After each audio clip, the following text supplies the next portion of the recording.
1 mile together 3 times a week and talks while they walk will end up, on average, adding 10 years to their lives and have an almost zero incident of divorce. Woo, I feel the Holy Ghost. If we would do what Adam and Eve did, it would be amazing how much our physical bodies and our emotional relationships would be. It is in the mind of God that we walk and we talk and we are committed and communicating one with another. Well, if you're a single person today, you're thinking, well, you just left me totally out of this. That's not. Give me a minute. The Bible says that Jesus began his earthly ministry at a wedding. I don't think that is a coincidence.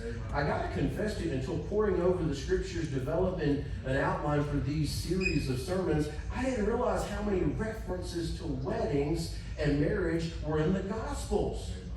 Okay? Just as in the garden in Genesis, Jesus' earthly ministry was full of marital illustrations. One, the wedding at Cana, I just referenced. The invitation found in Matthew 22, the invitation to a wedding. And he goes on in chapter 25 to talk about 10 virgins, 5 wise and 5 foolish, who were waiting on the bridegroom to come. And some were wise and prepared, and some were unwise and didn't prepare. And we'll talk about that in a future message. But Jesus' miracle at Cana.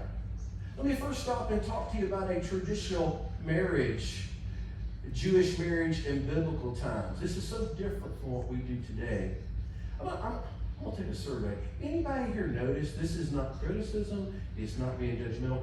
How many of y'all notice that if people see the relevance of marriage at all, when they do get married, oftentimes they give no consideration to being married in a church? I'm just here to make a point. If we're not careful, our culture will perceive marriage as a secular civil union instead of being something that is in the mind of God for our good and our benefit. I'd like to see that trend shift back to a God-centered event.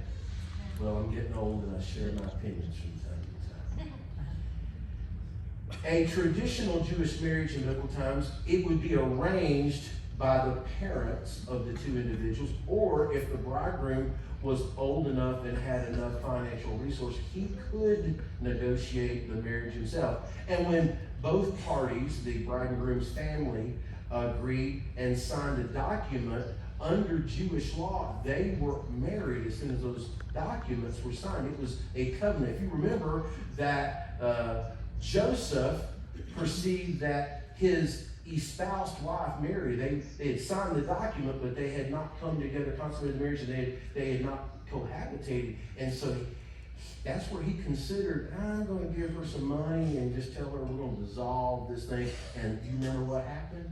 The angel Lord came and said, that which is in her is of the Holy Ghost. Be careful what you do here.